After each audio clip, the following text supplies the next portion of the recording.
नमस्कार, बहुत स्वागत है आपका। आप देख रहे हैं किस्मत कनेक्शन और मैं हूं आपके साथ शैलेंद्र पांडे। आज हम बात करेंगे सावन के महीने की पुत्रदा एकादशी के बारे में। एक ऐसा व्रत, एक ऐसी एकादशी जिसका उपवास रखने से और जिस दिन पूजा उपासना करने से संतान की प्राप्ति हो सकती है, संतान की प्राप्ति हो जाती है, वो है पुत्रदा एकादशी। इसकी महिमा क्या है, इसका पूजा विधान क्या है, इस दिन कौन से मंत्रों का जप करेंगे, इन तमाम विषयों पर बात करेंगे। लेकिन सबसे पहले गुड लक।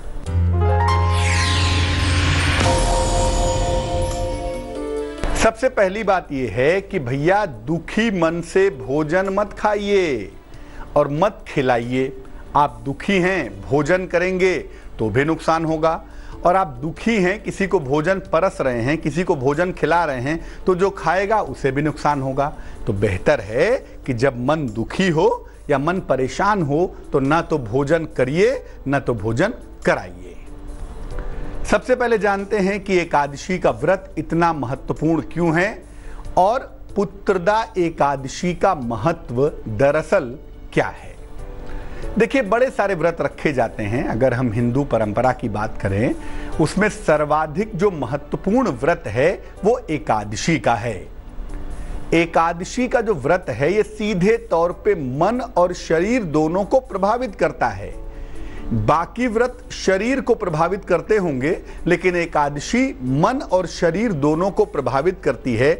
और एकादशी का नियमित व्रत रखने से मन की जिस भी तरह की चंचलता है वो दूर हो जाती है।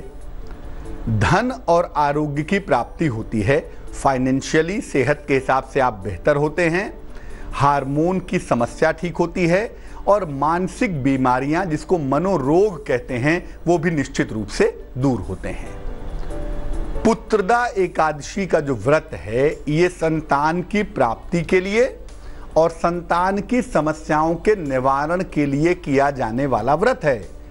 प्राचीन काल में इसको कहते थे कि ये पुत्र प्राप्ति का व्रत है, लेकिन ये वर्तमान काल में ये समझिए कि ये पुत्र पुत्री के लिए नहीं कहा जा सकता, संतान प्राप्ति का व्रत है।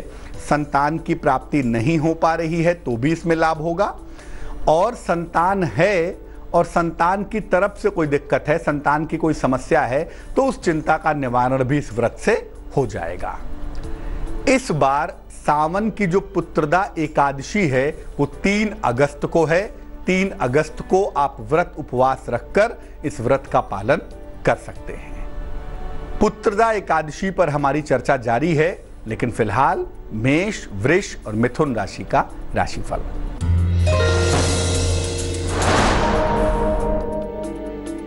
मेष राशि, संतान पक्ष से आपको सुख मिलेगा, यात्रा के योग हैं, धन का लाभ भी होगा आपको।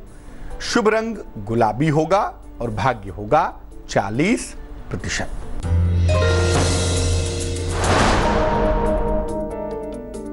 वृष राशि, परिवार में खुशहाली आएगी, जीवन साथी का सहयोग मिलेगा, संपत्ति का लाभ भी होगा आपको।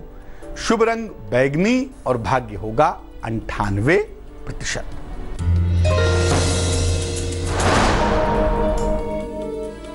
मिथुन राशि, किसी प्रिय मित्र से मुलाकात होगी, अचानक आर्थिक लाभ होगा आपको, नौकरी में परिवर्तन की संभावनाएं बनी हुई हैं। शुभ रंग पीला होगा और भाग्य होगा 54%। अब ये जानते हैं कि इस व्रत को रखने के नियम क्या हैं, सिस्टम क्या है। ये व्रत 2 प्रकार से रखा जाता है। एक है निर्जल व्रत और एक है फलाहारी या जलीय व्रत, जिसमें फल ग्रहण किया जाए, जल पिया जाए। देखिए, निर्जल व्रत उसी को रखना चाहिए जो पूरी तरीके से स्वस्थ है। अगर पूरी तरीके से स्वस्थ नहीं है तो फलाहारी या जलीय उपवास रखना ही बेहतर होगा। और अगर आप फलाहारी या जल वाला व्रत रखते हैं तो जल और फल का सेवन करिएगा। ये नहीं कि शाम को शामक का चावल खा रहे हैं, कुट्टू की आटे की पूड़ी खा रहे हैं, ये सब नहीं। फल और जल ग्रहण करके ही व्रत रखना फायदेमंद होगा। संतान संबंधी अगर कोई मनोकामना है तो पुत्रदा एकादशी के दिन भगवान कृष्ण या श्री नारायण की उपासना करनी चाहिए। वैसे ज़्यादा अच्छा होगा कि भगवान कृष्ण की पूजा की जाए। संतान की प्राप्ति का सवाल हो या संतान संबंधी कोई चिंता हो, कोई समस्या हो, तो वो तमाम चिंताएं, तमाम समस्याएं निश्चित रूप से दूर हो जाएंगी। चर्चा को आगे बढ़ाएंगे, लेकिन फिलहाल कर्क, सिंह और कन्या राशि का राशिफल।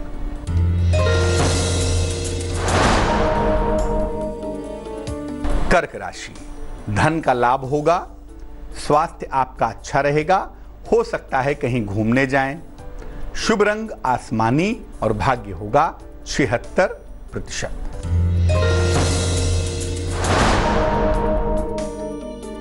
सिंह राशि, नौकरी में फायदा होगा आपको, नया कारोबार शुरू हो सकता है और सबसे बेहतर बात, आपके दाम्पत्य जीवन में सुधार होगा। शुभ रंग जिसका प्रयोग करेंगे वो होगा नारंगी और भाग्य होगा 59%।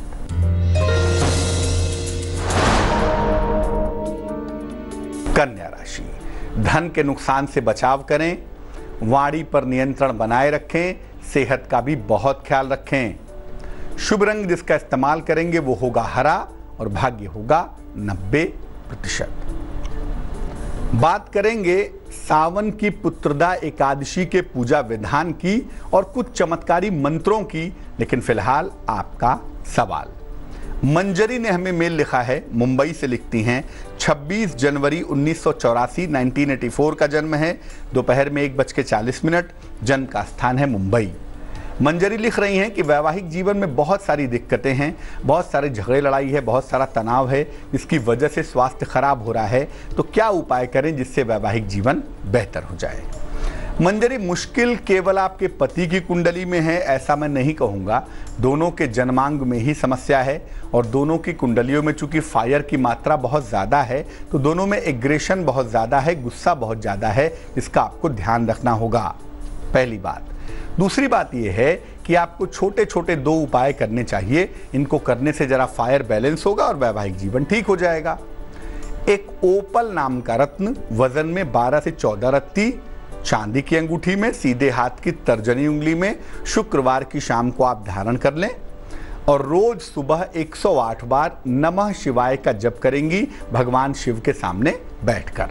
ये 2 काम आप करिए, मुश्किलें दूर होंगी और अक्टूबर के बाद वैसे भी समय बहुत अच्छा है, आने वाले वक्त में आपका वैवाहिक जीवन बेहतर रहेगा।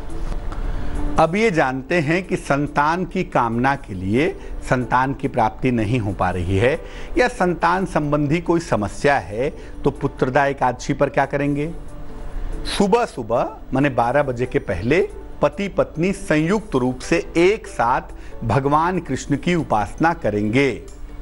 उन्हें पीले फल अर्पित करेंगे, पीले फूल अर्पित करेंगे, तुलसी के 2 पत्ते अर्पित करेंगे और पंचामृत अर्पित करेंगे। इसके बाद संतान गोपाल मंत्र का जप करेंगे, चाहे तो पत्नी जप लें, पतिदेव बगल में बैठकर सुनते रहें, या पतिदेव जप लें, पत्नी बगल में बैठ के सुनते रहें। मंत्र जप करने के बाद जो भी संतान संबंधी समस्या है, चाहे प्राप्ति की है, चाहे समस्या की है, उसको दूर करने की, जो समस्याएं हैं उसको दूर करने की प्रार्थना कीजिए या संतान प्राप्ति की प्रार्थना कीजिए। इसके बाद पति पत्नी संयुक्त रूप से प्रसाद ग्रहण करेंगे, एक साथ प्रसाद खाएंगे और अगर उपवास रखकर ये उपाय किए जाएं, उपवास रखकर ये प्रार्थना की जाए, ये प्रयास किया जाए तो ज़्यादा बेहतर परिणाम प्राप्त होगा। पति पत्नी दोनों उपवास रखें, एक साथ भगवान कृष्ण की उपासना करें तो गजब के फायदे होंगे, गजब का परिणाम प्राप्त होगा। तुला, वृश्चिक और धनु राशि वालों का वक्त कैसा चल रहा है, आइए जानते हैं।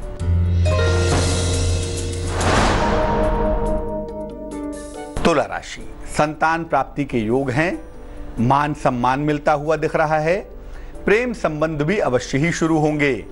शुभ रंग सफेद होगा और भाग्य होगा 88%।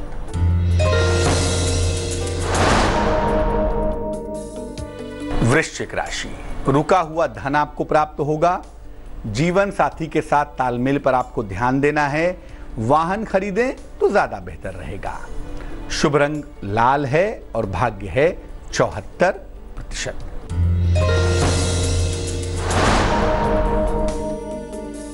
धनु राशि, इस समय संपत्ति मत खरीदिए, यात्रा करने की मनाही है, कारोबार पर ध्यान दीजिए।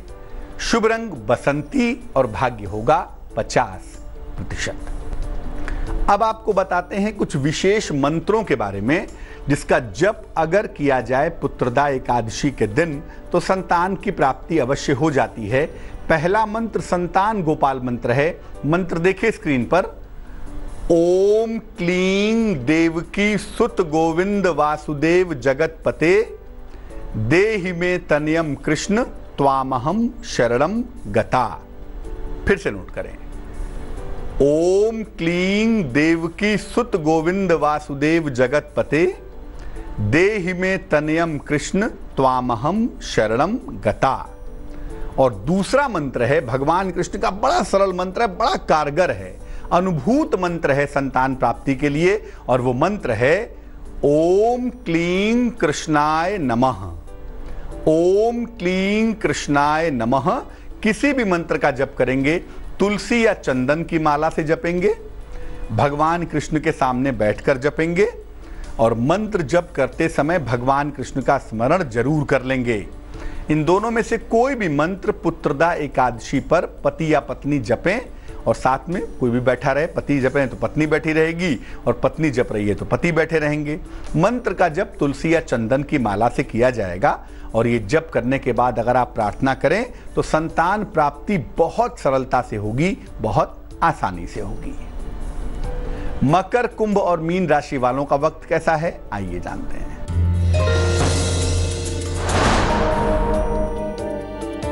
मकर राशि, नया कारोबार शुरू होगा, सेहत आपकी अच्छी रहेगी, विदेश यात्रा के योग बन रहे हैं। शुभ रंग ग्रे होगा और भाग्य होगा 70%।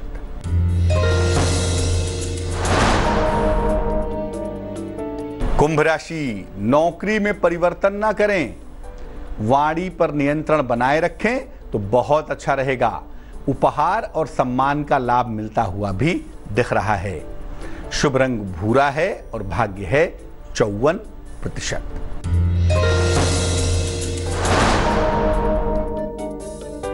मीन राशि, नौकरी में बेहतर अवसर आपको मिलेंगे, आर्थिक लाभ भी आपको होगा, लंबी यात्रा के योग बने हुए हैं। शुभ रंग चांदी जैसा रंग यानी सिल्वर, और भाग्य होगा 87%। तो आज हमने बात की सावन की पुत्रदा एकादशी के बारे में, और ये जाना कि संतान संबंधी किसी भी समस्या का निवारण इस दिन कैसे हो सकता है, संतान प्राप्ति का वरदान कैसे मिल सकता है। अब जान लेते हैं आज की सलाह।